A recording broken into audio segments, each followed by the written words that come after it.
2023 was a very weird year for Funko when it comes to profit losses and dumping millions of dollars worth of product into the waste, and I think I know what they have in store for 2024. Ooh, what's up guys, it's MD Shady, and in today's video I will be making 5 bold predictions for Funko in the year of 2024. What's going to happen to them? Will this all be correct? Probably not, but I do have some ideas that I think Funko should probably listen to. So, let's check it out. So, getting right into the first point, I think that Funko is going to pick up old licensors, and I kind of tried to look through and see what there was, and there was only a few that came to mind, but I'm sure there's more, and you guys can let me know if there's any licensors that Funko has made pops for but haven't in like years, because there's 3 that I've listed that we haven't seen, and they're definitely pops that I have in my collection or want in my collection. So the first one is the Muppets, and of course we have seen the Muppets. They kind of did a soft launch with the Muppets Christmas Carol pops, but those aren't actual Muppets pops like I have over here with the Swedish Chef, happens to be the first one I grabbed. I think that we do need to see more of the actual Muppets lineup, and I have a few different ones listed like Scooter, Beaker, Dr. Bunsen Honeydew, as well as Statler and Waldorf. But I also think that it wouldn't be a bad idea if Funko did make newer versions of the pops that are already existing, like your Kermit the Frog, your Fozzie, your Miss Piggy, stuff like that, because Funko's a lot better with their molding now than they used to be back when they made the original Muppets pop. So I would like to see a new Kermit the Frog that kind of looks more like the one that we've seen with the Muppets Christmas Carol pops, but in the normal Muppets lineup.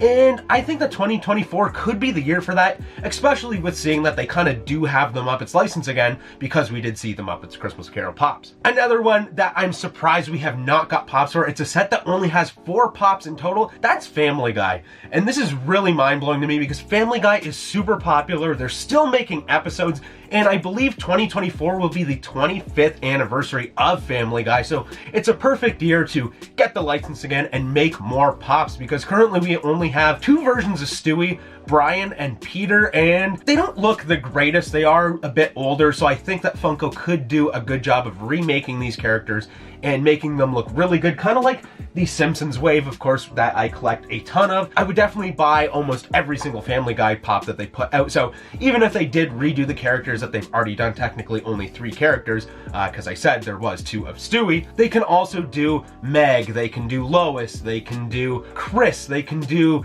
Cleveland, Quagmire, Joe, all these different characters. There's so many characters in the Family Guy world, just like the Simpsons, that I'm surprised that Family Guy isn't a set of pops similar to the Simpsons in the size, because that just makes sense. There's so many different versions of each character. There's a million different Peters that they can do. So I don't know why we've only seen 4 pops. It must be something to do with licensing. I don't think it's like they're like, we don't want to do Family Guy pops, because they would sell. I know this from firsthand because I want to buy them. But I've also seen other people that want Family Guy pops. I've seen it online. You see people saying, why is there only 4 Family Guy pops? And at a recent toy show that I was at, a guy had come to my table and he had asked me, hey, you got any Family Guy pops for sale? And I said no, because they're in my collection. But DK actually did have one for sale, so he did get that one at least. So there is a demand for Family Guy pops, so I don't see why they don't pick up the license again. And then the last one that I have listed down is Beavis and Butthead. There's only 2 pops. There's Beavis and there's Butthead, so I don't know why we haven't seen more, and those are like pretty mega grails at this point. I remember me and DK years ago kind of wanted to buy them, but they were at like 90 bucks each or whatever, and we're like, oh, that's way too much money to spend on a pop, when now that's kind of just the going rate for a cheaper grail, depending on what you classify as a grail. So Beavis and Butthead is another set where they could give us 2 new Beavis and Buttheads. You can have a Moments with the couch. You can have a couple other side characters that you've seen in the show or the movies, and basically call it that. Like, we can have new sculpts that would be great. I hope we see this, because I do believe that Beavis and Butthead was supposed to, or at least did, get sort of a reboot, so it kind of makes sense to do it. Then the second point that I have on this list is for classic pops to get better. Maybe this is just wishful thinking, because the classic pops, in my opinion, haven't been the greatest. Of course, you do have the likes of like Lotso, which was an amazing classics pop of a grail that has been long vaulted, that is very hard to get. So you get it in classics form, and you kind of get to fill that void of really wanting that pop. Of course, the OG will always be the best, but it's really cool that you can get that pop in classics form. You get the little pin, you get the card, you get the nice like vault, I guess you could say, that it comes with. So it's a great idea, but the way that Funko has been executing it has been a little less than desirable when it comes to like the Spider-Man pop that they did. Okay, that's an OG pop. I don't even think it's vaulted. It's not very expensive, so it's like you're essentially paying more for the classics version than you can just get that Spider-Man pop for, because it's not very valuable. And I think a way that Funko can kind of make it better is by kind of listening to the fans and what the fans want to see with some of these vaulted pops that deserve to be put in the classics form. Of course, you can have that debate that the classics pops can kind of devalue the OG, but I don't really think that's the case. Everyone's gonna always want the OG, but to be able to get the nice new classics version of it, I think is like second place, essentially. You can get that version and be happy. I think they should listen to the fans and give us some stuff. I wrote 2 different things because I don't know. I don't really know what I want to see. I always like to just like trade around or save up and get that OG pop. But when it comes to classics, I think we could see like a Fred Flintstone of that OG pop. I think would be really cool in classics form. And then Pop Rocks. There's a lot of Pop Rocks from the OG days of Pop Rocks that are super expensive in value, and I think it'd be really cool to see a couple of those different characters in a version of the classics, like maybe like Reggae Rasta. That was really cool, and it would kind of bring people to want to buy the classics pops, because I don't really know how they're selling, but I can't imagine that it's too great, especially for ones, like I said, with like the Captain America or the Spider-Man. Then the third prediction that I have is the Funko app to get better. Now, hear me out, because yeah, it's kind of trash and people are really mad, but I really think that Funko needs to improve on the Funko app. And I think it's kind of detrimental for their company. A lot of people are pissed. I've talked to people at toy shows, and yeah, it's not a great thing right now with the Funko app. Of course, DK kind of got screwed over because he had priced out some pops for the one toy show we were supposed to attend the night before. And then that morning, because of the whole eBay update, prices had dropped because I guess they're using prices for like fakes that have been sold on eBay. And then he's got people coming up to his booth being like, oh, this pop's only $25. Why do you have it for $50? And he's kind of thinking, what the hell's going on here? So it's happened to a lot of people. It's happened to everybody that uses the Funko app. And not only that with selling, it's also like viewing your collection. Like my collection, I don't know how much the value was, but it went down by thousands of dollars because of that update, which isn't really accurate. People know what their stuff's worth still. You know what you bought it for. You know what the turning value is. So you can't really go by the Funko app anymore. That's crazy. And I think a lot of people are kind of starting to get out of Funko, sadly, because of the app just not being great, especially with this update with eBay. While they're doing that, I just think they should revamp the whole app. It should be totally different.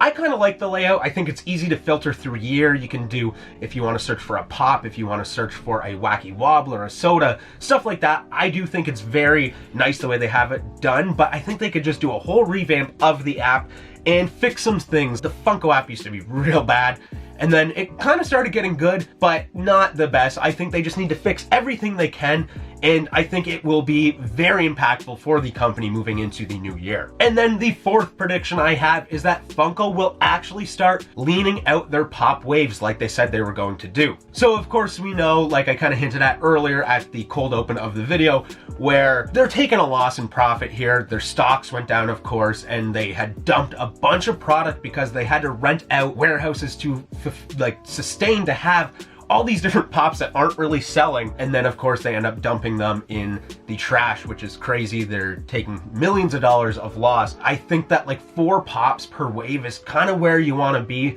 3 seems a little bit low, and 5 just seems like a weird number. I think 4 is kind of the spot to be at. So let's say, for example, with The Simpsons, if we get a new wave in 2024, you give us 4 pops and they can just be like the pops that they know are probably pretty good and are probably going to sell. That makes sense. That's how you're going to sell them. They're not going to sit on the shelves. And then anything else that they want to do, like let's say random side character like the B-Man or something like that, don't put it in a common wave. Save that for a Comic-Con exclusive or something like that, a Funko Shop exclusive, something along those lines, because as we all know, when they slap a sticker of any sort on there, especially when it comes to Comic-Con stickers, it makes the pop more desirable, even though let's say you might not want B-Man in your Simpsons collection, which personally I do, but it amps up that value. It's a little bit more limited than just a common pop. So I think that that's a perfect idea that they need to do and hopefully make a good amount of profit in 2024, because people are kind of getting scared. Is Funko the new Beanie Babies?